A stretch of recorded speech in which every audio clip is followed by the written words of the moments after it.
تو مختلف لوگوں کے مختلف قسم کے مسائل ہیں. ہم تو سمجھ رہے تھے کہ یہی ہے، کیونکہ ہمارا جو سارا دن گزرتا ہے نا انہی مسائل کے گرد گھومتا ہے. حتیٰ کہ اب حج عمرہ بھی اسی چکر میں ہو رہا ہے. عمرہ کریں گے وہاں دعائیں قبول ہوتی ہیں تو شاید بیٹیوں کی رشتہ ہو جائے. عمرہ کرتے ہیں وہاں دعائیں قبول ہوتی ہیں شاید کوئی اچھی جاب لگ جائے. عمرہ کریں گے دعائیں قبول ہوتی ہیں. اب تو سہ روزے میں بھی لوگ اس چکر میں نکل رہے ہیں. ایک صاحب نے مجھے بتایا کہ یار سہ روزے میں تجربہ ہے دعائیں قبول ہوتی ہیں، تو میں کسی نے مشورہ دیا ہے کہ سہ روزے میں نکل کے جاب کی دعا مانگو. تو میں سہ روزے میں جا رہا ہوں جاب کی دعا مانگوں گا. میں نے کہا چلو کسی بہانے کوئی اچھا کام کرے. تو مسائل بالکل ہمارے الگ ہیں. لیکن پتہ ہے کیا ہے، جب قیامت قائم ہوگی، دیکھو ایک بیچارے کینسر کے پیشنٹ آئے ابھی مجھ سے نا نماز سے تھوڑی دیر پہلے ملے، شاید آپ لوگوں نے بھی دیکھا ہو کس قدر موت زندگی کی کشمکش میں. ایک جوان آدمی 40 سال عمر ہے ان کی، اور کس ڈھڑیوں میں کینسر جا کے کیسا کھل گیا ہے. آپ نے شاید بہت سے لوگوں نے دیکھا ہو. بھی میں کیا تسلی کا جملہ کہتا اس کو، یہی ہے بھائی کہ یہ دنیا اصل ہے ہی نہیں. تمہیں اللہ نے اسی میں جنت کمانے کا موقع دے دیا، صبر کرو. ناکام ہے یہ انسان اگر آخرت نہیں ہے. اگر آخرت نہیں ہے تو جو 40 سال میں کینسر کا پیشنٹ ہے وہ کامیاب ہے یا ناکام ہے؟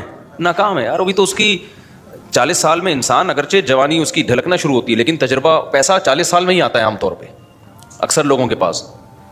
کسی اچھی پوسٹ پہ پہنچ جاتے ہیں وہ ترقی کرتے کرتے، میچور ہو جاتے ہیں، بہت سارے دنیا کو سمجھ جاتے ہیں کہ یہاں رہنا کیسے ہے.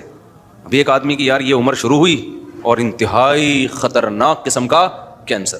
انہوں نے بتایا میرا پورا گھر بک گیا، جائیدادیں بک گئیں، سب زیرو پہ آ گیا میں، اور ٹھیک پھر بھی نہیں ہوا. تو بتاؤ تو ناکام ہے کہ نہیں ہے دنیا کے لحاظ سے؟ کہ نہیں بھائی، اگر آپ اس کو مسئلہ سمجھو گے تو ناکام ہو. اگر آپ یہ سمجھتے ہو نا کہ ہمارا اصل مسئلہ صحت ہے، جو صحت مند نہیں ہے وہ ناکام ہے، اگر یہ مسئلہ کو مسئلہ سمجھو گے تو پھر کیا ہے؟ پھر یقیناً ناکام ہے. لیکن بھائی اگر مسئلہ آخرت ہے تو اللہ نے ہمیں بتایا کہ ایوب علیہ السلام تو اس سے زیادہ بیمار تھے. ایوب علیہ السلام ان سے زیادہ بیماری میں، ان کی بہت شدید تکلیف میں زندگی گزری ہے. تو اللہ کسی کو صحت دے کے آزماتا ہے، کسی کو بیمار کر کے آزماتا ہے. خدا کی قسم جب میں کسی بیمار کو دیکھتا ہوں نا تو میں ڈرتا اپنے آپ سے ہوں کہ اللہ نے ہمیں صحت دے دی، اس کی آزمائش کم ہے. اس سے ایک سوال ہوگا کہ تو نے اس بیماری میں ناشکری تو نہیں کی، حرام کی طرف تو نہیں گیا. ہم سے 20 سوال ہوں گے، کیونکہ بیمار آدمی برائیوں سے بچتا ہے، صحت مند کے لیے برائیوں سے بچنا بہت مشکل. نبی صلی اللہ علیہ وسلم نے فرمایا اذا ابتلیت عبدی بحبیبتیہ فصبر عوضتہما منہما الجنہ. بخاری مسلم کی حدیث. نبی نے فرمایا کہ اللہ کہتے ہیں کہ جس کی میں نے دونوں آنکھوں کی بینائی لے لی، اس نے صبر کیا، کوئی ناشکری نہیں کی، تو میں اس کو اس کے بدلے میں جنت دوں گا. کیونکہ نابینا آدمی کے پاس ایک ہی ہے، وہ نہ فحش فلمیں دیکھ سکتا ہے، نہ وہ زنا کی طرف جائے گا، بد نظری ہوتی ہے پھر آگے زنا ہوتا ہے نا، نہ وہ نامحرم عورتوں کو دیکھے گا. 20 قسم کے گناہوں سے اللہ نے اس کو بچا لیا ہے. تو آخرت پر اگر یقین ہو نا تو آپ کو نابینا پہ ترس نہیں آئے گا، آپ کو آنکھوں والوں پہ ترس آئے گا کہ بھائی اس کا تو حساب، کیونکہ اس سے نماز روزے کا سوال ہوگا، وہ آسان ہے. آج جن بے حیائی کے کاموں میں، فحش فلموں میں، اور پتہ نہیں بد نظری اور کس قدر برائیوں میں لوگ پڑے ہوئے ہیں، یہ ساری آنکھ کی نعمت کی ناقدری ہے یا نہیں ہے؟ تو آپ کا نا سوچنے کا اسٹائل چینج ہو جائے گا اگر آپ آخرت پہ یقین رکھتے ہو. سوچنے کے معیارات ہی بدل جائیں گے. میں نے جس کینسر کے پیشنٹ کو آج دیکھا نا تو اس لحاظ سے تو ترس آتا ہے انسان پہ کہ بھائی وہ بیچارہ تکلیف میں ہے اور زندگی سے لڑ رہا ہے. حقیقت بتاؤں میں اپنے بارے میں سوچ رہا تھا کہ شاید یہ ہم سے زیادہ خوش قسمت ہے. ہمیں اللہ نے صحت دی ہے، آنکھیں دی ہیں، کان دی ہیں، بولنے کے لیے زبان دی ہے، سارے جسم کے جو بھی ہمارے آرگن ہوتے ہیں صحیح چل رہے ہیں. یہ اتنی بڑی نعمت ہے، اربوں خربوں روپے دے کے بھی یہ نعمت خریدی جائے نا تو کم ہے. یہ آپ سے کوئی بتاؤ ایک آنکھ کا 1 کروڑ روپے لگائے کہ 1 کروڑ روپے دے گا تو تیری آنکھ کی بینائی رہے گی، ورنہ نہیں. سارا دن آپ بھیک مانگتے رہو گے 1 کروڑ اکٹھے کرنے میں. پلاٹ بیچو گے، مکان بیچو گے، جائیدادیں بیچو گے، یار بینائی سے زیادہ اہم نہیں ہے. آپ کی زبان میں ذائقے کی صلاحیت ختم ہو جائے، کھانے پینے کی لذتیں آپ کے لیے بولو ختم. کوئی کہے کہ 1 ارب روپے دو گے، 1 کروڑ روپے دو گے، تو یہ زبان میں جو آپ کو ذائقہ محسوس ہوتا ہے نا کھانے پینے کی، نلی نہاری اور جاوید نہاری اور برگر کھا رہے ہو، اور وہ 20 قسم کے ٹیسٹ زبان بتاتی ہے. 1 کروڑ روپے دے گا تو یہ ٹیسٹ واپس آئے گا. آپ بھکاری بن جاؤ گے لوگوں کے سامنے. یار خدا کے لیے یہ کام کر لو. اللہ نے ہمیں کروڑوں روپے کی نعمتیں فری پھوکٹ میں بولو نا دی ہوئی ہیں. سونگنے کی، سننے کی. یہ جو ہم پلک جھپک کے اوپر اٹھاتے ہیں, آپ کو پتہ ہے یہ بھی ایک بیماری ہے. آپ کے یہ مسل ڈیمیج ہو جاتے ہیں. آپ پلک جھپکتے ہیں, اوپر اٹھا نہیں سکتے. اوپر اٹھانے کے لیے ایسے انگلی سے اٹھانی پڑتی ہے, اور پھر باندھ لیتے ہیں تو پھر کھلی رہتی ہے, آنکھوں میں بے چینی شروع ہو جاتی ہے. ایک بحری جہاز کا کوئی تاجر تھا, بہت بڑی اس کی تجارت تھی. اس سے کسی نے پوچھا, اس کو یہ بیماری تھی بیچارے کو. اور ظاہر ہے جن کے بحری جہاز چلتے ہیں, تجارت ہوتی ہے, تو ارب پتی لوگ ہوتے ہیں. اس سے کسی نے پوچھا, یار تجھے اللہ نے اتنا دیا ہے. اس نے کہا, بھائی میری ساری تجارت کوئی لے لے اور مجھے صرف یہ بیماری میری ٹھیک ہو جائے. پرانی بات ہے, 25-30 سال پہلے واقعہ میں نے سنا تھا کہ میں پلکیں جھکایا کروں اور خود ہی اٹھا لیا کروں. کتنی ٹینشن ہے آپ سوچو نا. تو صحت مند لوگوں کی آزمائش کم ہے یا زیادہ ہے؟ وہ گناہ میں زیادہ پڑتے ہیں, ان سے حساب و کتاب زیادہ ہوگا. یہ جو کہتے ہیں نا دولت نعمت ہے, دولت نعمت ہے, واقعی نعمت ہے, شکر گزاروں کے لیے نعمت ہے. آج کل جو دولت آنے کے بعد کھوپڑیاں گھوم رہی ہیں نا, اور غریبوں کو انسان برا سمجھ رہا ہے, توہین آمیز لب و لہجے اختیار کر رہا ہے, تو یہ سمجھ لو کہ یہ دولت تباہی بن کے آئی ہے. تباہی بن کے آئی ہے دولت. یہ نہ آتی زیادہ اچھا تھا. کچھ بھی نہیں ہے. کوئی اگر زیادہ جہازوں میں بھی ہیلی کاپٹر میں جاپان میں گھوم رہا تھا نا, تو مجھے لڑکوں نے کہا ولاگ بنایا. میں نے کہا یہ کیا ولاگ بھائی, اس میں کیا سبق ملے گا لوگوں کو؟ ولاگ ایسی چیز کا بنایا آدمی جو کیا مل رہا ہو, کچھ سبق مل رہا ہو. کہ ایکویریم دکھا دیا ہم نے, چلو اس میں اللہ کی قدرت دیکھنے کو مل رہی ہے. تو میں نے نہیں بنائی ویڈیو, سب نے بنائی. میں نے کہا بناتے ڈالتے رہو, کیونکہ یہ تو مجھے چھشور پنا لگ رہا تھا, بچکانہ حرکت. میں ہیلی کاپٹر میں گھوم رہا ہوں, تو گھوم رہا ہے تو کون سا تو پہلا آدمی آیا ہے, لوگ چاند پہ پہنچ گئے. اب میں ہیلی کاپٹر میں گھوم کے بولوں دیکھو ہیلی کاپٹر میں, یہ میرا نہیں بھی ہے, چلو ہیلی کاپٹر تو ہے نا. تو آل میں اسٹرانگ کیا بولے گا, ابے تو ہیلی کاپٹر میں راکٹ میں بیٹھا ہوں. میں کس میں بیٹھا ہوں؟ راکٹ میں. اور یہ ہیلی کاپٹر میرا پہلا سفر نہیں ہے. ہیلی کاپٹر میں میرا یہ کون سا سفر ہے, یہ چوتھا یا تیسرا سفر ہے میرا ہیلی کاپٹر میں. میں بچپن سے ہیلی کاپٹر میں گھوما ہوں. تیسرا سفر ہے. وہ پہلا کب ہوا تھا, کہاں ہوا تھا, یہ نہیں بتاؤں گا میں. دوسرا کب ہوا, کہاں ہوا, یہ نہیں بتاؤں گا. تو تیسرا تو پتہ ہی چل گیا, وہ ویڈیو میں آ گیا. تو یہ کوئی شو مارنے کی چیز تھوڑی. ہیلی کاپٹر میں بیٹھا ہوا ہے, گدھے پہ بیٹھا ہوا ہے, تو کیا ہو گیا؟ میری نظر میں اللہ کی قسم ہیلی کاپٹر میں گھومنے والا گدھے پہ بیٹھنے والا برابر. وہ بھی سواری ہے, یہ بھی کیا ہے, سواری ہے. تو اس میں کیا شو مارے آدمی ہے, جہاز میں بیٹھا ہوا ہوں, لوگ دکھا رہے تھے میں بزنس کلاس میں بیٹھا ہوا ہوں. تو کیا بیٹھا ہوا ہے تو, تھوڑی دیر میں لیٹا ہوا ہوگا قبر کے اندر. بڑے بڑے آئے بزنس کلاس والے, اور میں نے تو پائلٹوں کے ساتھ بیٹھ کے سفر کیا جہازوں میں. اب یہ زیادہ ڈیٹیل میں نہیں جاؤں گا میں اس کی. تو اب اس میں کیا آدمی ہے کہ یہ بچکانا ہے, یہ سوچ کیا ہے. شاعر نے کہا ہے نا, ارے یہ کیا ظلم کر رہا ہے کہ مرنے والوں پہ مر رہا ہے, جو دم حسینوں کا بھر رہا ہے, بلند ذوق نظر نہیں ہے. تیری نظر کا ذوق بہت کیا ہے, پست ہے, جو تو مردار چیزوں پہ جان دے رہا ہے. میری گاڑی, میرا بنگلہ, میں ہیلی کاپٹر میں بیٹھا ہوں. یہ میرا ہیلی کاپٹر ہے, میں نے اپنے پیسوں سے لیا ہے. ایک زمانے میں گدھا ہیلی کاپٹر ہی سمجھا جاتا تھا, جب سائنس نے اتنی ترقی نہیں کی تھی. اس وقت غریبوں کے پاس گدھے بھی نہیں ہوتے تھے. جس کے گدھا مارکیٹ میں بڑا مہنگا ہوتا تھا, تو جس نے گدھا خریدا نا, وہ غریبوں کو نیچا دکھانے کے لیے کہتا تھا میرا گدھا ہے میرا. غریب بیچارہ جھکتا جاتا ہے, یار تیرے پاس تو 3 گدھے ہیں, میرے پاس ایک گدھا بھی نہیں ہے. تو جو یہ کہہ رہے ہیں میرا گدھا, میری گاڑی, یا میں ہیلی کاپٹر خریدوں گا, میں ہیلی کاپٹر میں بیٹھوں گا, میں جہاز خریدوں گا, تو جو یہ کہہ رہے ہیں نا, اس کا مطلب یہ بھی گدھا ہی ہے. یہ شو مارنے کی چیزیں نہیں, بچکانہ حرکتیں ہیں. اور پھر میں بار بار ایک مضمون کو بتاتا ہوں. لوگ کہتے ہیں نا مفتی صاحب جہازوں میں گھوم رہے ہیں بالکل ہی اپنی, اب تو اب دیکھو کیا ہو گئے. خدا کی قسم کچھ بھی نہیں ہوتا ان چیزوں سے, ہمیں کوئی فیلنگ بھی نہیں ہوتی. کیونکہ جو پس ذہن کے لوگ ہوتے ہیں نا, ان کو لگتا ہے کہ اگلے کی پتہ نہیں مینٹل وہ چینج ہو رہی ہے. ہمیں تو یہ کھلونے لگتے ہیں. گدھے پہ گھومو, کس پہ گھومو, جہازوں پہ گھومو, ایک ہی بات ہے. آپ کہہ سکتے ہو پھر گدھے پہ کیوں نہیں گھومتے؟ بھائی سہولت اس میں زیادہ ہے, اس لیے. گدھے پہ میں اگر آسٹریلیا جاتا, جہاز میں 14 گھنٹے میں پہنچا ہوں, تو گدھے میں تو میں ابھی ٹھٹھا بھی پار نہیں کر پایا ہوتا بھائی. ٹھیک ہے نا, کہاں پہنچ, مجبوری ہے, اس لیے جہاز میں جا رہے ہیں. تو یہ چیزیں خدا کی قسم یہ بچکانہ سوچ کی چیزیں ہیں. آج ہماری سوسائٹی میں یہ چیزیں بہت آ رہی ہیں. بہت بچکانہ سوچ ہے, بہت زیادہ بچکانہ سوچ ہے. یہ کچھ بھی نہیں ہے ان چیزوں میں. مرے گا, دفن ہوگا, قبر کھائے گی. تو اس لیے بلاگنگ میں وہ چیزیں جس میں کہیں نہ کہیں تھوڑا سا سبق مل رہا ہو, ان چیزوں کو ہائی لائٹ کرنا چاہیے. یہ کہ یہ میں اس لگژری ہوٹل میں ٹھہرا ہوا ہوں, 5 اسٹار میں ٹھہرا ہوا ہوں. بھائی جس کا پیسہ ہوتا ہے 5 اسٹار میں ٹھہرا جاتا ہے, نہیں ہوتا تو 4 اسٹار میں ٹھہرا جاتا ہے, نہیں ہوتا تو کینٹ اسٹیشن پہ منجی لے کے وہاں 10 روپے کی ملتی ہے, پتہ نہیں کتنے کی ملتی ہے, منجی لے کے وہاں کیا کر لیتا ہے, وہاں سو جاتا ہے. اور آپ کو پتہ ہے پرانے زمانے کے بادشاہوں کا جو لگژری لائف تھی نا, جو اسٹائل تھا ان کا, وہ آج ایک تھوڑے سے پیسے والوں کو بھی مل جاتا ہے وہ. تو اس زمانے میں بادشاہ اس اسٹائل پہ شو مارا کرتے تھے. اب وہ بادشاہ زندہ ہو کے آ جائے نا تو غریب کہے گا کہ یہ تیرا اسٹائل ہے, تیرے پاس پنکھا تو پھر بھی نہیں تھا نا, بیٹھ کے ملازمین جھولتے رہتے تھے, ہمارے پاس تو بٹن دباؤ پنکھا. وہ بادشاہ احساس کمتری سے مر جائے, یار ایسی عیاشی میں یہ غریب آدمی, اگرچہ وہ کنڈے کا پنکھا ہوگا.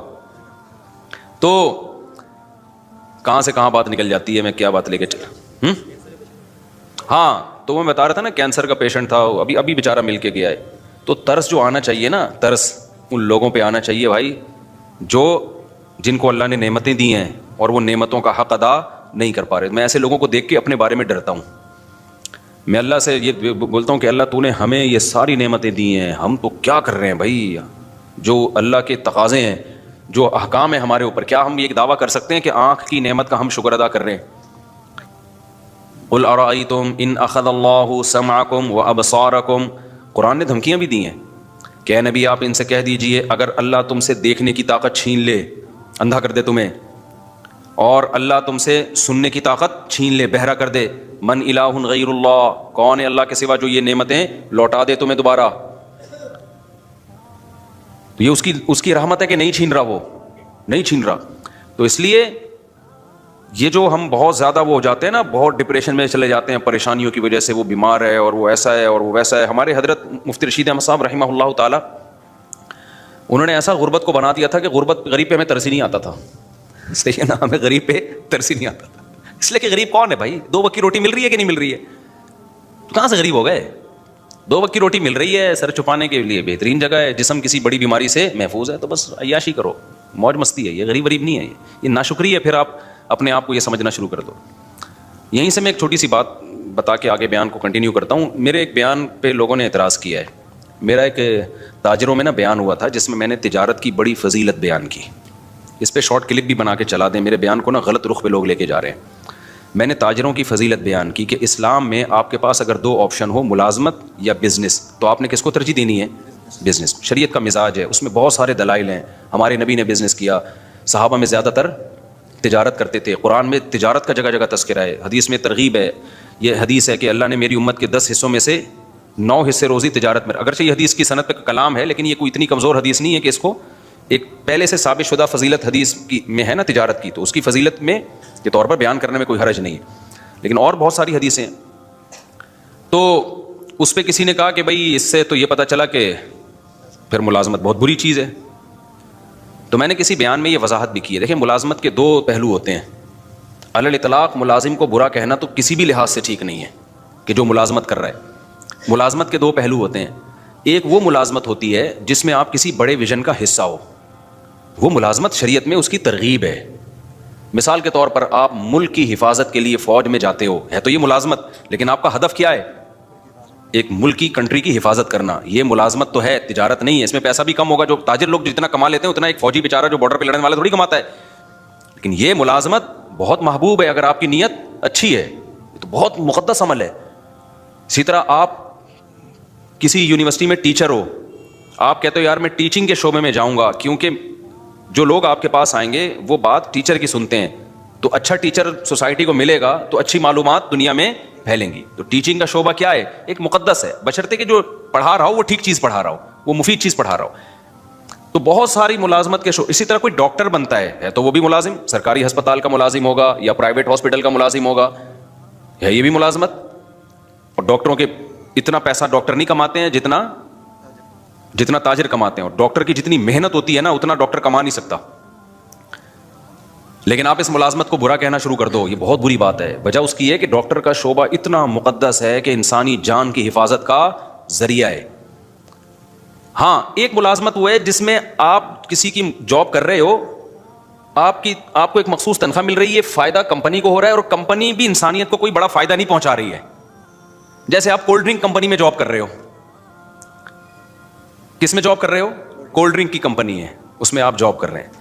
تو آپ کو ایک مخصوص تنخواہ مل رہی ہے, آپ نے چاپلوسی بھی کر رہے ہو باس کی, اور آپ مکھن بھی لگا رہے ہو, اور ڈانٹ بھی پڑ رہی ہے, گالیاں بھی مل رہی ہیں. فائدہ کون اٹھا رہا ہے؟ کمپنی. اٹھا لے فائدہ, کوئی مسئلہ نہیں ہے, لیکن انسانیت کو کیا دے رہی ہے وہ فائدہ اٹھا کے؟ کچھ بھی نہیں دے رہی. شوگر کے مریض بنا رہی ہے, لوگوں کا ویٹ کیا کر رہی ہے؟ گٹکا کمپنی میں جاب کر رہے ہو, آپ پان کمپنی میں, سگریٹ کمپنی میں جاب کر رہے ہو. تو بھائی ایسی جگہ جاب کرو جہاں انسانیت کو فائدہ ہو. تو اب سمجھ میں آئی بات. جہاں تجارت اور ملازمت میں ٹکراؤ ہو تو ملازمت اگر اس نوعیت کی ہے کہ جس میں کسی بڑے ویژن کا جو انسانیت کے لیے فائدے والا ویژن ہو, آپ اس کا اگر حصہ بن رہے ہو تو پھر تو وہاں ملازمت زیادہ بہتر ہے تجارت سے. سمجھتے ہو کہ نہیں سمجھتے؟ لیکن اگر کسی بڑے ویژن کا حصہ نہیں بن رہے, آپ کو انسانیت کے لیے زیادہ مفید چیز نہیں ہے, تو پھر ملازمت نہیں کرنی چاہیے. پھر کس کو فوکس, پھر اپنا ٹماٹر کا ریڑھی لگا لے آدمی. سمجھ رہے ہو نا, باس کی چاپلوسی سے بہتر ہے کیا لگا لے, ٹماٹر کی ریڑھی لگا لے آدمی. اس کو ہم کو کرتے ہیں, اس کی ہم حوصلہ شکنی کرتے ہیں, اس ٹائپ کی ملازمتوں کی. لیکن حوصلہ شکنی کرنے کے باوجود بھی ایسے ملازمین کو برا بلا نہیں کہتے ہم. وجہ اس کی ہے کہ یہ اللہ کا بنایا ہوا نظام ہے کہ سارے تاجر بن نہیں سکتے, کیونکہ جب آپ تجارت کرو گے تو تجارت بڑے پیمانے پر چلانے کے لیے آپ کو ملازمین چاہیے.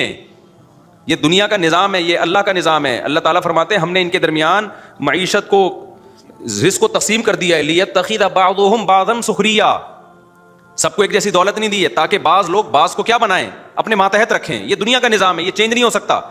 تو کوئی بھی بڑا بزنس مین جو ملازموں کو اور جو جاب کرنے والوں کو گالیاں دے رہا ہے نا, تو آپ اس کو بولا کرو تیرے پاس جو لوگ جاب کر رہے ہیں نا, سب سے پہلے تو ان کے منہ پہ جا کے گالیاں دے کے ریکارڈنگ کر کے ڈال دے کہ جو چوکیداری کر رہے ہیں نا تیرے گیٹ کی, یہ بے غیرت ہے, ٹھیک ہے نا, یہ چوکیداری کر رہے ہیں, اس کو گالیاں دے سب سے پہلے. تو سمجھ میں آ رہی ہے بات کہ نہیں آ رہی؟ وہ بھی تو پھر بغیرت ہی ہو گیا نا جو آپ کی چوکیداری کر رہا ہے. بعض لوگ غریبوں کو بغیرت, بے شرم, پتہ نہیں کیا کیا تانے دے رہے ہیں کہ یہ ملازمت کرتے ہیں, یہ ٹیچروں کے جو ہے نا وہ جو ہے وہ مکھن لگاتے ہیں, اور پتہ نہیں اس طرح کی فضول قسم کی باتیں.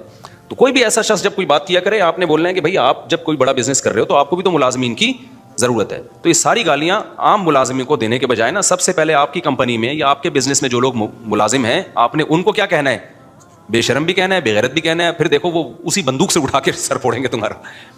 تو ترغیب تو دی جائے گی بزنس کی, لیکن ملازم پیشہ آدمی کو گالیاں دینا نہیں بنتا, کیونکہ ہر انسان تجارت کی کوشش کر کے بھی تاجر بن نہیں سکتا. یہ اللہ کا نظام ہے, کیونکہ تجارت کو چلانے کے لیے بھی آپ کو بڑے پیمانے پر ملازمین کی ضرورت. اب دیکھو اوبر اور کریم والوں نے دماغ استعمال کر کے ایک سافٹ ویئر بنا کے بزنس چلا دیا ہے.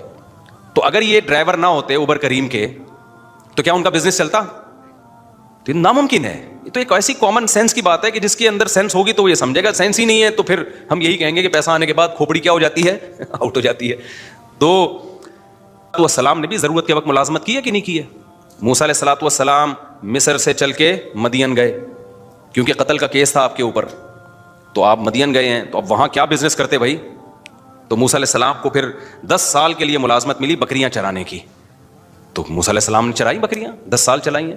تو آپ اگر خدا نخواستہ ملازمین کو علی الاطلاق برا بلا کہنا شروع کر دو گے کہ جاب بری ہے, تو کس پر اعتراض ہوگا؟ موسیٰ کلیم اللہ, جن کی لاکھوں کروڑوں انسان جن کی خاک کے برابر بھی نہیں ہے. تو اس لیے ہم بھی یہ کہتے ہیں بھائی تجارت کو ملازمت پہ ترجیح دو, کوشش کرو. لیکن اگر نہیں ہو پا رہا ہے, یہ ہر ایک میں نہیں ہو پائے گا یہ, تو جو ہو دنیا کو مسافر خانہ سمجھ کے بولو